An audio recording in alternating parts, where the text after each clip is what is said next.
Hello everyone, welcome to RK tutorial.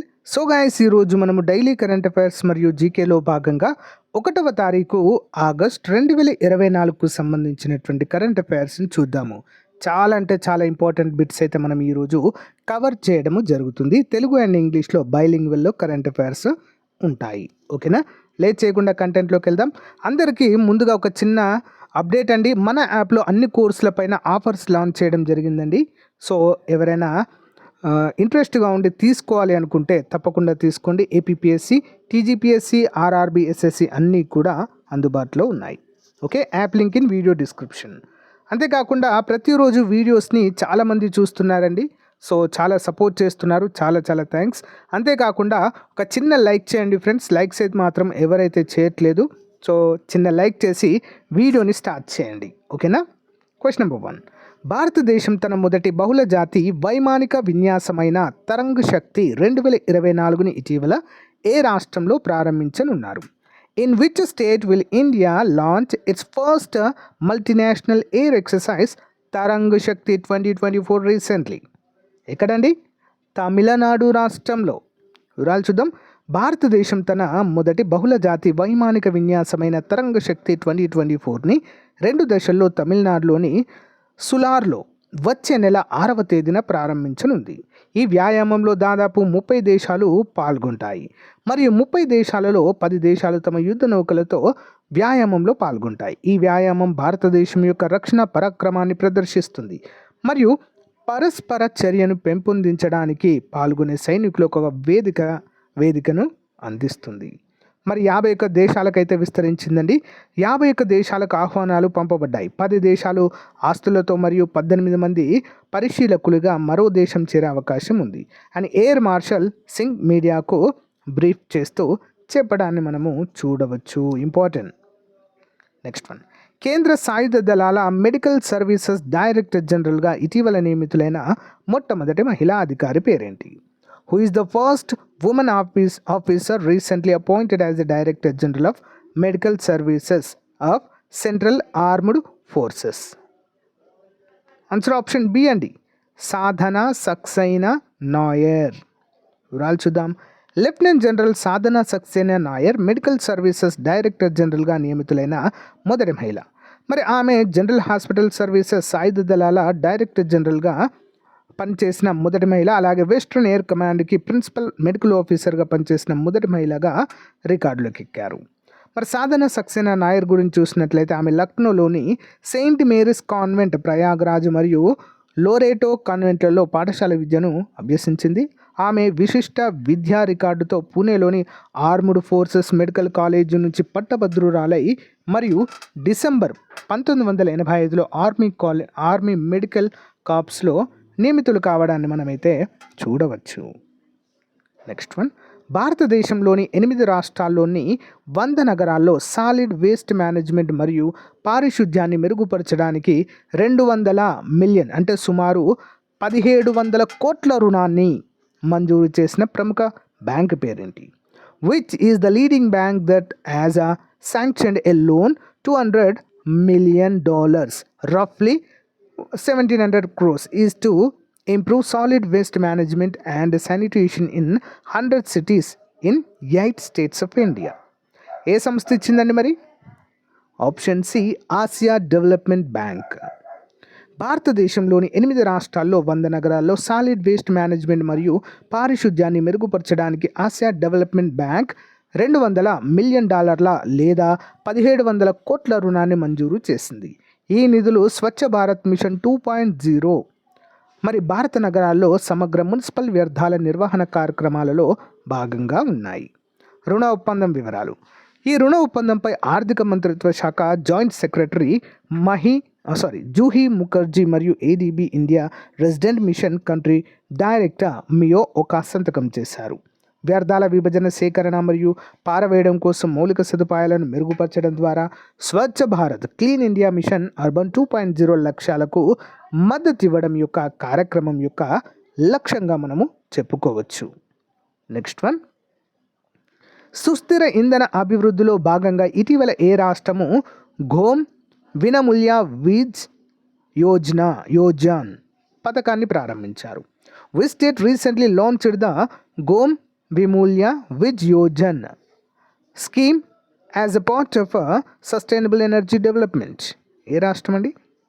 Goa. సుస్థిర ఇంధనం వైపు ఒక ముఖ్యమైన పుష్లో ముఖ్యమంత్రి ప్రమోద్ సావంత్ గోమ్ వినమూల్య విజ్ యోజన పథకాన్ని ప్రారంభించారు. దీనిని ప్రధానమంత్రి సూర్యఘర్ ముఫ్త్ బిజ్లీ యోజనతో అనుసంధానించడం అయితే చూడవచ్చు. ఈ చొరవ గోవాలో సోలార్ రూప్ టాప్ ఇన్స్టలేషన్ను మెరుగుపరచడం, నివాస గృహాలు తమ స్వంత విద్యుత్ను ఉత్పత్తి చేయడానికి మరియు సాంప్రదాయ విద్యుత్ వనరులపై ఆధారపడడాన్ని తగ్గించడం లక్ష్యంగా పెట్టుకుంది. పథకం వివరాలు: సోలార్ రూప్ టాప్ సామర్థ్యాన్ని పెంచడం మరియు నివాస గృహాలు తమ స్వంత విద్యుత్ను ఉత్పత్తి చేసుకునేందుకు అధికారం కల్పించడాన్ని చూడవచ్చు. Next one, national housing bank managing డైరెక్టర్గా ఇటీవల బాధ్యతలు స్వీకరించిన అధికారి పేరు? నేషనల్ హౌసింగ్ బ్యాంక్ మేనేజింగ్ డైరెక్టర్గా ఎవరండి? Name of the officer who recently took charge as the managing director of national housing bank? ఎవరు? Option A Sanjay Shukla. వివరాలు చూద్దాము. జూలై 30, 2024 నాటికి సంజయ్ శుక్లా అధికారికంగా మేనేజింగ్ డైరెక్టర్ పాత్రను స్వీకరించినట్లుగా నేషనల్ హౌసింగ్ బ్యాంక్ ప్రకటించింది. హౌసింగ్ మరియు రిటైల్ అసెట్ ఫైనాన్స్లో 3 దశాబ్దాలకు పైగా అనుభవం ఉన్న అనుభవజ్ఞుడైన చార్టెడ్ అకౌంటెంట్ శుక్లాకు విశిష్ట చరిత్ర ఉంది. ఆర్థిక సంస్థలను నడిపించడం మరియు మార్చడం అనేది వీరికి వెన్నతో పెట్టిన విద్యగా చెప్పుకోవచ్చు. నెక్స్ట్ 32వ అంతర్జాతీయ వ్యవసాయ ఆర్థికవేత్తల సదస్సు ఆగస్టు 2 నుంచి 7, 2024 వరకు ఏ దేశంలో నిర్వహించనున్నారు? The 32nd International Conference of Agricultural Economists will be held on August 2 to 7, 2024 in which country? Option A అండి, ఇండియా. భారతదేశం ఆగస్టు 2 నుంచి 7, 2024 వరకు న్యూఢిల్లీలో 32వ అంతర్జాతీయ వ్యవసాయ ఆర్థికవేత్తల సదస్సుకి ఆతిథ్యం ఇవ్వనుంది. ఇది 1958లో ఆఖరి ఆతిథ్యం ఇచ్చినప్పటి నుండి 66 సంవత్సరాల విరామాన్ని సూచిస్తుంది. ఓకేనా? ప్రతి 3 సంవత్సరాలకు ఒకసారి జరిగే ఈ సదస్సు ఇక్కడ జరుగుతుంది. మరి పూసా ఇన్స్టిట్యూట్ మరియు సుస్థిర వ్యవసాయ ఆహార వ్యవస్థల వైపు పరివర్తనపై దృష్టి పెట్టండి అనేటువంటి నినాదంతో దీన్ని అయితే నిర్వహించనున్నారు. క్వశ్చన్ నెంబర్ 7, 2024 జూలై 21 నుండి 31 వరకు న్యూఢిల్లీలో జరిగిన యునెస్కో ప్రపంచ వారసత్వ కమిటీ 46వ సెషన్ ప్రకారము ప్రపంచంలో మొత్తం ఎన్ని హెరిటేజ్ సైట్లు ఉన్నాయి? According to the 46th session of the UNESCO World Heritage Committee held in New Delhi from 21st to 31st July 2024. So how many heritage sites are there in the world?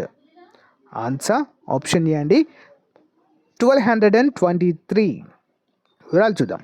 2024 July 21 నుండి 31 వరకు న్యూఢిల్లీలో జరిగిన UNESCO ప్రపంచ వారసత్వ committee 46వ సెషన్లో 24 కొత్త ప్రదేశాలు UNESCO ప్రపంచ వారసత్వ జాబితాలో చేర్చబడ్డాయి. యునెస్కో వరల్డ్ హెరిటేజ్ కమిటీకి భారతదేశం ఆతిథ్యం ఇవ్వడం ఇదే తొలిసారి. 30 జూలై 2024 సెషన్ ముగిసింది. అభివృద్ధి చెందుతున్న దేశాలలో పరిరక్షణ ప్రాజెక్టులు మరియు సామర్థ్యాలను పెంపొందించే కార్యక్రమాల కోసం ప్రధానమంత్రి నరేంద్ర మోదీ $1 మిలియన్ సహాయాన్ని ప్రకటించారు. హెరిటేజ్ సైట్ గణాంకాలు: మొత్తం యునెస్కో వారసత్వ ప్రదేశాలు 1223 అండి. ఇందులో సాంస్కృతిక ప్రదేశాలు 952, సహజంగా ఏర్పడినవి 231గా మనము చెప్పుకోవచ్చు. మిశ్రమం అంటే అన్ని కలిపి ఉన్నవి 40. ఇటీవల ప్రధాని నరేంద్ర మోదీ ఆవిష్కరించిన కాల్ ఆఫ్ ది గిర్ పుస్తకాన్ని రచించిన వారు? Who is the author of the book Call of the Gir recently launched by the Prime Minister Narendra Modi? Option A Parimal Natwani. Rajya Sabha MP Parimal Natwani July 31న తన కొత్త పుస్తకము కాల్ ఆఫ్ ది గిర్ మొదటి కాపీని ప్రధాని నివాసంలో జరిగిన చిన్న కుటుంబ సమేతంగా ప్రధాని నరేంద్ర మోదీకి అందించారు. రాజ్యసభ సభ్యుడు పరిమల్ నత్వానీ రాసిన కాల్ ఆఫ్ ది గిర్ పుస్తకాన్ని ప్రధాని నరేంద్ర మోదీ ప్రశంసించారు. పీఎంకి ఎందుకు అంకితం ఇచ్చారు చూద్దాం. Project lion and lion @ 2047 vision for Amrit call వెనుక దూరదృష్టి ఉన్నందుకు నత్వానీ ఈ పుస్తకాన్ని ప్రధాని మోదీకి అంకితం చేశారు. నెక్స్ట్ వన్, ఇటీవల ఏ రాష్ట్ర గవర్నర్గా మాజీ కేంద్ర మంత్రి సంతోష్ కుమార్ గంగ్వార్ నియమితులయ్యారు? Former union minister Santosh Kumar Gangwar was recently appointed as the governor of which state? Option D Jharkhand అండి. జార్ఖండ్ 12వ గవర్నర్గా కేంద్ర మాజీ మంత్రి సంతోష్ కుమార్ గంగ్వార్ జూలై 31న ప్రమాణ స్వీకారం చేశారు. మిస్టర్ గంగ్వార్ 76, సిపి రాధాకృష్ణన్ మహారాష్ట్ర గవర్నర్గా నియమితులయ్యారు. మరి జార్ఖండ్ హైకోర్టు తాత్కాలిక ప్రధాన న్యాయమూర్తిగా సుజిత్ నారాయణ్ ప్రసాద్ గంగ్వార్తో ప్రమాణ స్వీకారము చేయించారు. Important additional questions. ప్రతి సంవత్సరం ఏ రోజున అంతర్జాతీయ పులుల దినోత్సవంగా పాటిస్తారు? Which day is observed as international tiger day every year? Options అండి 29 జూలై. ఏ ఆగ్నేయాసియా దేశం ఇటీవల అయోధ్యలోని రాముడిపై స్టాంపుతో కూడిన ప్రత్యేక స్టాంప్ సెట్ను విడుదల చేసింది? Which south east Asian country has recently released A special stamp set that includes a stamp on lord Rama of Ayodhya? Answer Laos. ఇటీవల ప్యారిస్లో కాంస్యంతో షూటింగ్లో ఒలింపిక్ పథకాన్ని గెలుచుకున్న మొదటి భారతీయ మహిళ ఎవరు? Recently who become the first Indian women to win and Olympic medal in shooting with a bronze at Paris? ఎవరండి? మను బాకర్.